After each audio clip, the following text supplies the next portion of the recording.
Football at 4 here on The Drive with Tim Donnelly on 99.9 The Fan.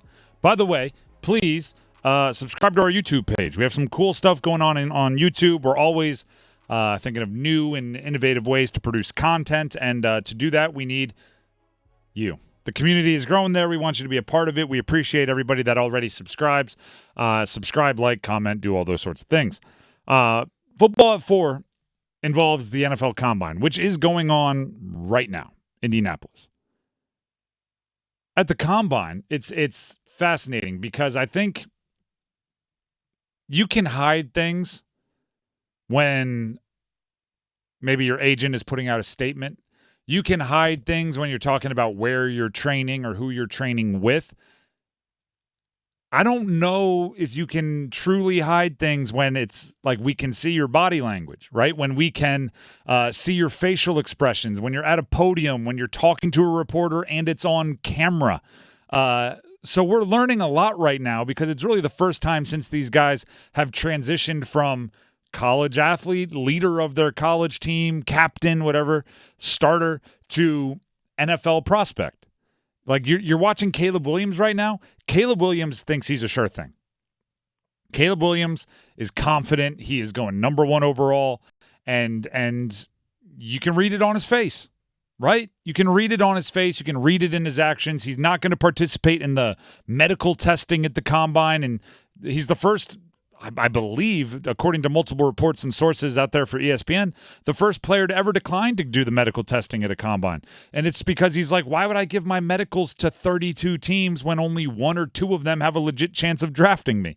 He's confident. And you can read it on his face, right? You see it. It's how he's acting. It's how he's sitting. He's confident. Drake Maye, hustling. Yep. Drake Maye is out there selling. Every meeting with every team has been great. He talked to the Commanders. They're great. Dan Quinn, great coach. He talked to the Giants. Brian Daboll, great offensive mind. Talked to New England. Here's Drake Maye thinking on the New England landing spot. Yeah, I was really impressed with him. Coach Mayo, first congratulated him too. Come anytime a new head coach, it was a pretty cool experience. So just being in there and New England's, obviously a great sports town and meet with them. So I thought it went well. I think, New England's a great spot and all these teams I got a great spot. Now, you talked about the facial expressions, Yep. right? Watching these people in interviews. When you go and watch that video clip on YouTube, you kind of see them like almost smirk a little bit like, oh, I don't know if I was supposed to say like New England's a great spot. Like almost like he gave away something. Well, see, here's the thing. If you go listen to them all, everywhere's a great spot. It's unreal how and he finds a way to make a connection to every team. Oh, so-and-so, worked with my college offensive coordinator 10 years ago, so we're buddies. They're all – I've been working with Eli Manning, right? Oh, Eli Manning's seeing me too much. Ha, ha, ha, Giants connection. Oh, I worked with Phillip Rivers, this connection. Like he's hustling. He's doing a heck of a sales job of himself. He had my favorite quote of the entire Combine thus far. I wrote it down right here.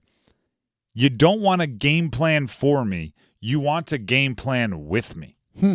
That's like a threat out there. Like, if you don't draft me, you're going to have to play against me. That sounds like a LinkedIn bio. Yeah. It's like dynamic leader, works well within a team. You don't want a game plan for me, you want a game plan with me. That's just Drake Maye's personality. I mean, Drake Maye's the kind of guy where if he's working for your company, you send him to a corporate event because he's going to come back with like 50 business cards. It's true. He's out there selling. Right, he's praising every team that he talked with. He's hyping himself up. Where Caleb Williams feels like, hey, I'm gonna be the number 1 pick. The bee's knees. Drake feels like, oh, I'm gonna be the number 1 pick. Just and if not, here's all the reasons why. Like it's like a salesperson, right? There's 3 options here. You can take him, you can take me, you can take this other. This is why you want me, right? I've been interacting with a bunch of sales, like home improvement sales guys recently. Man, they could be good at their job, right? They've got an answer to everything. And that's what he's doing. And do you know what is actually my thought? I want him to be a bit more selective. I don't know if every single team that is interested in Drake Maye is the best fit for Drake Maye. Oh yeah, no, yeah, absolutely not. Like it's a really tough thing to do, and I had a mentor early in my career tell me this. And by the way, this mentor is super nice. I wouldn't be where I am without him. He gave me some of my first shots in the business. But every time I interviewed for a job, he was telling me, like, remember, you're interviewing them too, right? Remember, they need to bring something to offer. He was trying to like hype me up, and I was looking at him like this. This is a decade ago. I'm looking at him going like, you don't understand. I just need a job. This is not about me being selective. If they offer it, I'm accepting it, right? This is the point. Like the media industry, just getting a foot in the door straight out of college is wildly difficult. I'm not turning down a job.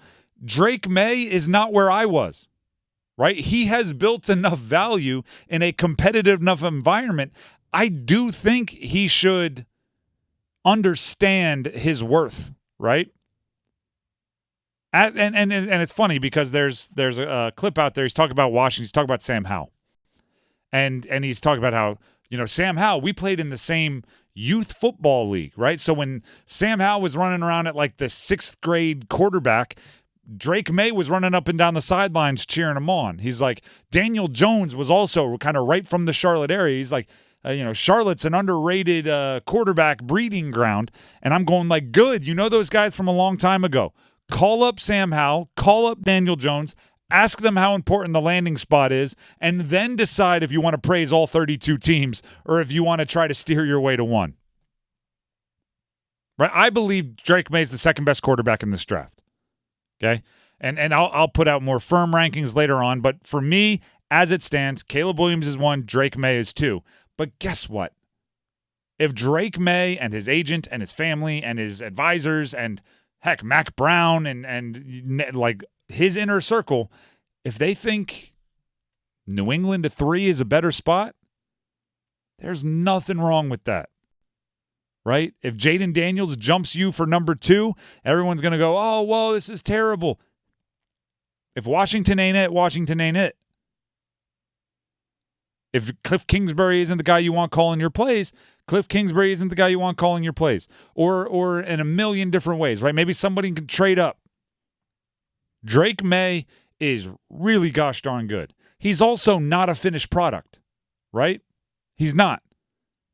Part of what he brings to the table is the potential and just the raw physical tools. He is 6'4", 230, laser rocket arm, can run, can do all of that.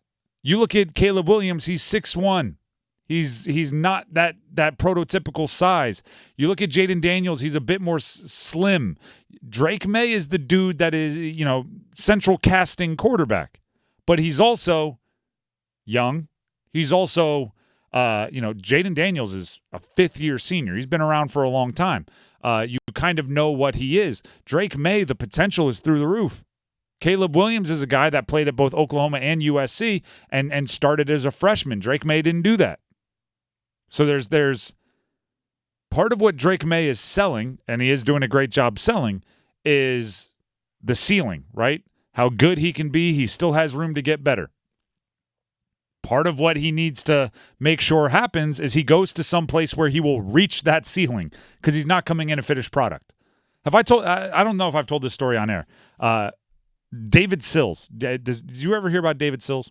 The name sounds, okay. It rings a bell. David Sills ended up being an NFL wide receiver. But as a 8th grader, he was offered a full scholarship to USC at quarterback. Okay, yeah. He was a quarterback at a high school in Delaware, and this all happened when I was playing at Delaware. So David Sills, as an 8th grader, would come be the quarterback for a high school team at our 7-on-7 competitions, right? Our program would throw 7-on-7 competitions. And my job was to be, because 7-on-7 you get 4 seconds to throw. My job, they had the quarterbacks of the team. We were the count to 4 guys. 1 Mississippi, 2 Mississippi. And then when you get to 4, you go, sack, right? I'm telling you right now, this 8th grader was as polished as some college kids. It was unreal. When I was in 8th grade, do you know what the extent of my reads were? That guy's big, tall, and fast. I'm going to throw it to him more often, right? You drop back, you see a guy that's open, then you throw it. That's 8th grade quarterbacking. He's back there like, hey, we got too high. Roll it, Roger. Easy. Check with me. 60, go. Easy. Oh, okay, yeah, run 60, 62. I'm like, what is going on here? This dude is in 8th grade. He's running a high school offense like it's a college offense. And then he's the cleanest footwork in the pocket, and the form is perfect. It's over the top like it's out of a teach tape. And this is what got him a scholarship to USC when Lane Kiffin was the coach. And guess what I was thinking? I don't know how much better this kid can get, right? He's so polished. Like, usually you get to high school, you learn a little bit more, you get a little bit better. You get to college, you learn a ton more, you get a ton better. I'm like, he already knows it all. I guess what could happen is he could get a little stronger and he could grow a couple inches. That's all of his top. That's kind of what I'm thinking with somebody like Jaden Daniels, right? He's been in college for 5 years. He had multiple years at LSU. Kind of is what he is. Drake Maye is the opposite. Drake Maye is the 8th grader who's got giant hands, giant feet. Maybe it's 5'4", slings it, but his form is a little rough, a little inconsistent, right? You ask him what a cover 2 is, and he goes like, I don't know. But he's still completing passes out there, and I'm going like, geez, this guy's potential is through the roof. Jumping over people. Yeah, exactly. Just instincts through the roof, and he's going to grow into those paws like a puppy, right? He's going to be big, but he's not there now. And that's what Drake Maye is selling. But the difference there is as you develop, you need to have the right team around you, right? You need to have the right coach, the stability. So I don't know if he should be selling himself so aggressively to everybody. Maybe, and I know it's tough because you're a competitor and you want to be the highest draft pick possible. Maybe pick the spots. Maybe the Giants and the Patriots and the Commanders and this team and that team all aren't awesome. Maybe there's 2 of them that are awesome to you. Feel free to control your own destiny a little bit.